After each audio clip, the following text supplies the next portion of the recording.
America ने जो Iran पे फर्जी हमला किया उसका फर्जीपन भी स्थापित हो गया है और उसको भी, उसके बारे में भी आपको बताएंगे। उसके बाद ईरान की सहयोगी ताकतों ने अमेरिका पे हमला शुरू कर दिया है।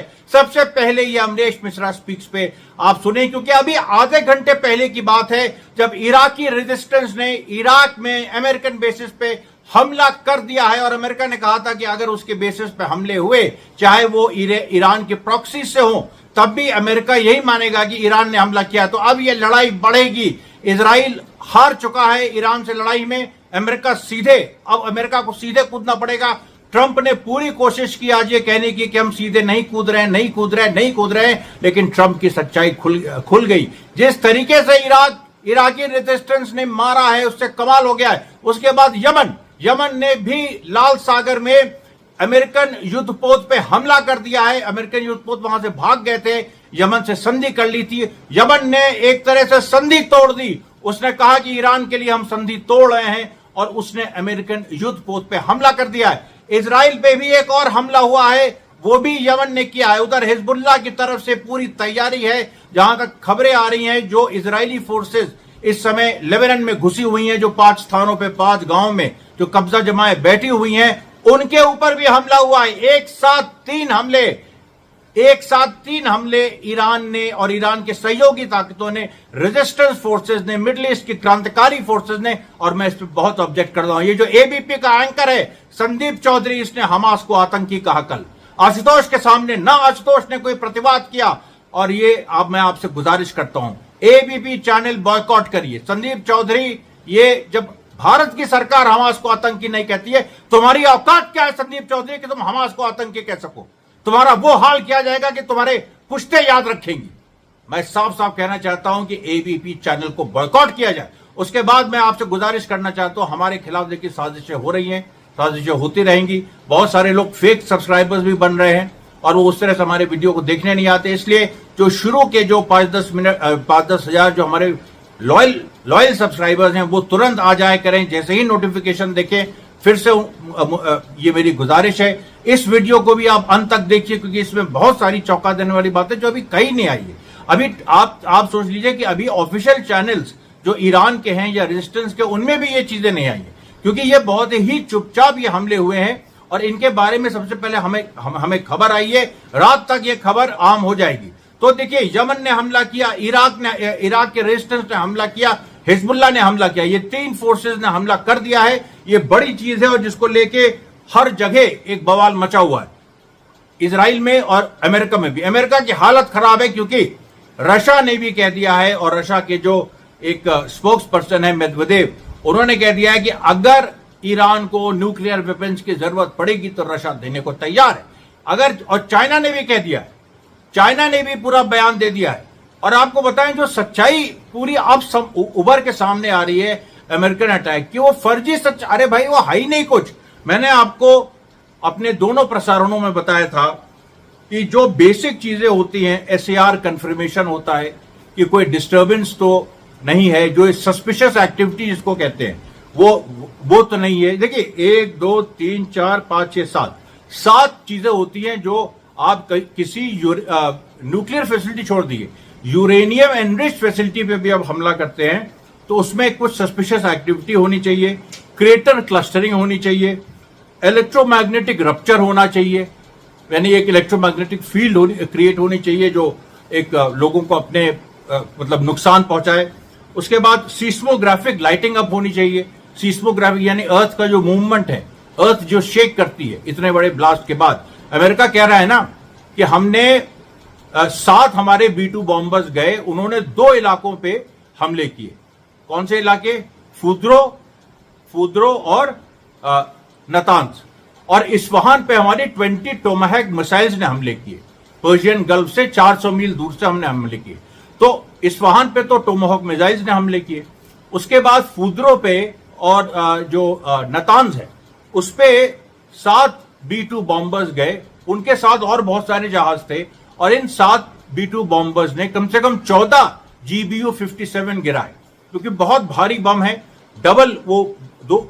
उनका डबल डेटोनेशन होता है, पहले एक बार होता है, फिर अंदर जाके दूसरी बार होता है। और ये 600 मीटर का एक एक एरिया क्रिएट करते हैं जहां पर सब कुछ नष्ट हो जाता है।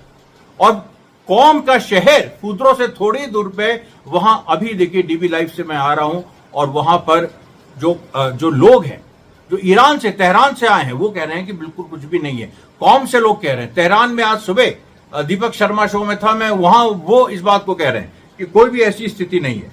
मैं फिर कह रहा हूं, आप सवाल पूछिए, सिस्मोग्राफिक लाइटिंग क्यों नहीं हुई है, क्रेटर क्लस्टरिंग क्यों नहीं हुई है, इलेक्ट्रोमैग्नेटिक रप्चर क्यों नहीं हुआ है, बीडीए लूप क्यों नहीं हुआ है, इंफ्रारेड फ्लेयर्स क्यों नहीं हुए हैं। ये 7 क्राइटेरिया मेरे एक्स हैंडल पे ये पूरा एक ट्वीट पड़ा हुआ है, इसमें 7 क्राइटेरिया हैं जिसमें साबित होता है कि अमेरिका की ये स्ट्राइक फेल स्ट्राइक है।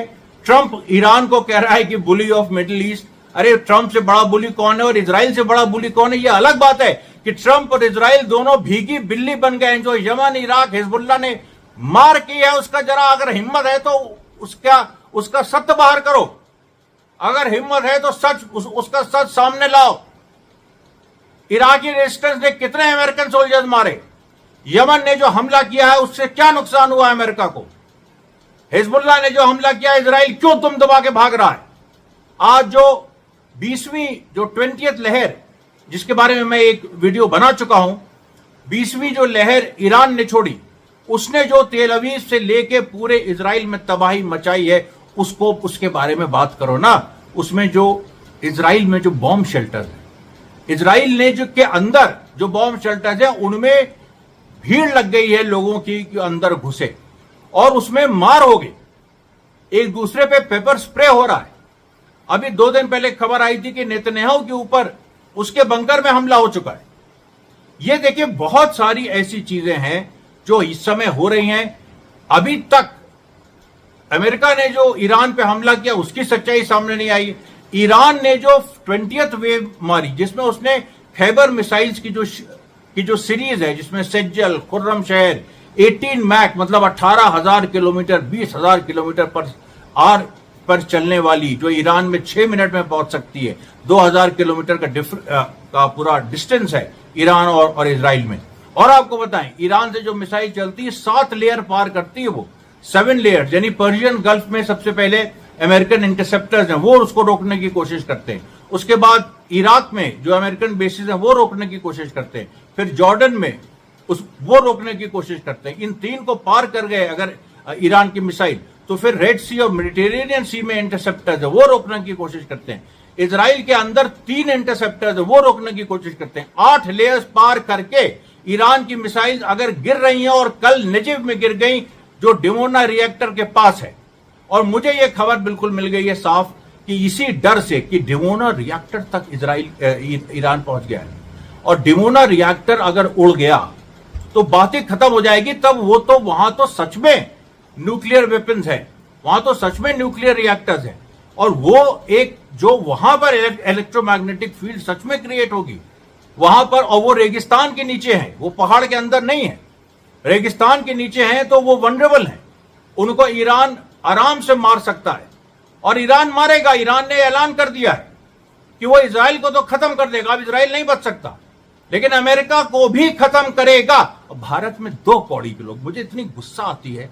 भारत अपने देश, क्योंकि अपने देश के लोग महा लल्लो चप्पो, ये एबीपी का जो एंकर, इसकी मैं इज्जत करता था, बदतमीज टाइप का, आशुतोष जैसे लोग, और गए गुजरे, विरोध भी नहीं कर सकते, कोई इनमें दम नहीं है। क्यों इनको देखते हैं? इनको देखना बंद करो अगर तुम्हें जरा भी ईरान से और गाजा से सिंपैथी है। अभी आप देखिए जो पूरी एक सिचुएशन डेवलप हो रही है, उसमें इजराइल में जो इवैक्यूएशन ऑर्डर्स नए आए हैं, और नए इवैक्यूएशन ऑर्डर्स इतने ऐसे हैं कि उनको आप पढ़िए तो आपको समझ में आ जाएगा कि इजराइल के अंदर किस तरह का खौफ है। वहां पर आईडीएफ की फोर्सेस जो गाजा छोड़ चुकी हैं, उनको दौड़ा दौड़ा के हमास मार रहा है। और जो इजराइल ने इवैक्यूएशन ऑर्डर्स दिए हैं, अपने आर्मी पर्सनल्स को कहा है, जो 4,50,000 रिजर्व फोर्स $10 बिलियन खर्च करके जो इजराइल ने गाजा पे इन्वेजन के लिए क्रिएट की थी, वो पूरी की पूरी रिजर्व फोर्स डिसबैंड करनी पड़ी उनको। $10 बिलियन इजराइल को लगे थे उस पूरी फोर्स को खड़ा करने में। अब आप बताइए सिचुएशन कहां जाएगी? जो पूरी बात जो हमास ने 7 अक्टूबर को शुरू की, 7 अक्टूबर के हमलों से जो उसने इजराइल और अमेरिका की हेजेमनी तोड़ी, पश्चिम की हेजुमनी तोड़ी, ग्लोबल नॉर्थ की हेजुमनी हमास ने तोड़ी और ईरान के सपोर्ट से, और उसके बाद ईरान अब इस स्थिति में आ गया है कि वो सीधे मैदान में आ गया है। यही एजा सिनवार और मोहम्मद दैफ चाहते थे और यही हो रहा है। वो दोनों शहीद हो गए, लेकिन उनका जो सपना था कि पूरा मिडिल ईस्ट आजाद हो, इस मिडिल ईस्ट की जनता आजाद हो, ये देखिए साकार हो रहा है। और आपको बताते हैं, ईरान के पास जो 3 मैंने आपको बताया जो मिसाइल्स हैं, जो खैबर सीरीज की हाइपरसोनिक मिसाइल्स है, जो 18 से 20,000 किलोमीटर की स्पीड पे चलती है। उसके अलावा चाइना के पास 25 मैक की है, मतलब 34,000 किलोमीटर पर आवर।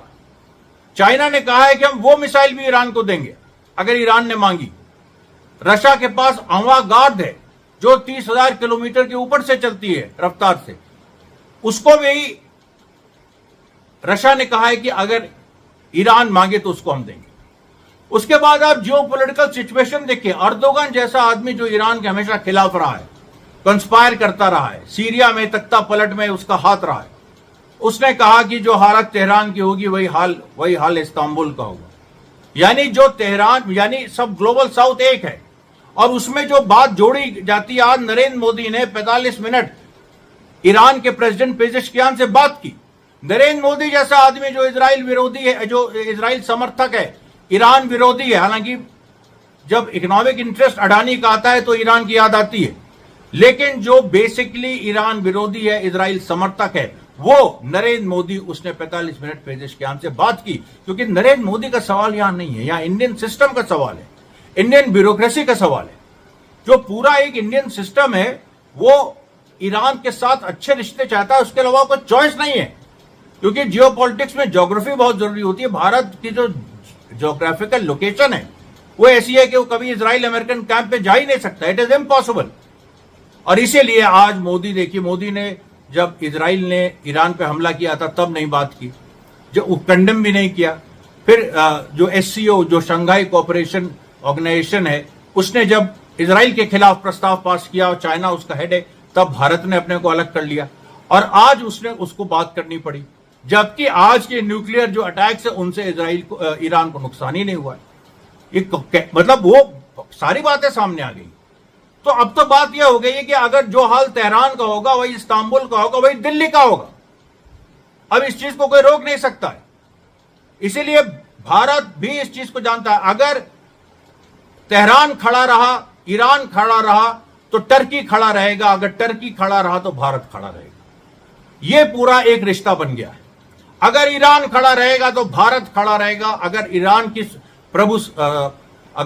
ईरान की सॉवरेनिटी को नुकसान पहुंचा, अगर ईरान की प्रभुसत्ता को कोई ना कोई धक्का पहुंचा, तो भारत की भी प्रभुसत्ता, जो भारत की संप्रभुता है, वो सीधे तौर पे वो उस पे अटैक होगा। भारत नहीं रह जाएगा, भारत फिर से अंग्रेजों की गुलामी की तरफ बढ़ जाएगा। ये बात साफ हो गई है। मोदी अपने घुटनों पे आ गए हैं, नरेंद्र मोदी अपने घुटनों पे आ गया। मुझे क्यों लोग कहते हैं कि भाई साहब आप इतना चिल्लाते करें, भाई मैं कहता हूं कि बहरों, ये भगत सिंह का डायलॉग, बहरों को सुनाने के लिए बम की जरूरत होती है, बड़े धमाके की जरूरत होती है। अभी जो हमले हुए हैं, जो यमन और इराक और जो लेबनान में इजराइल अमेरिका पे, इसके बारे में अगर हम चिल्लाए ना तो लोग समझेंगे कि ये तो कहीं हमने वो लगेंगे ढूंढने, ग्रॉक से पूछने लगेंगे। अरे ग्रॉक को क्या पता, ग्रॉक कहां से, वो तो अपना पूरी जो अपनी नॉलेज है वो उससे लेता है, इंटरनेट से लेता है। जो रियल ग्राउंड पे चीजें हो रही हैं उसके बारे में तुम क्या जानोगे, उसके बारे में क्या करोगे।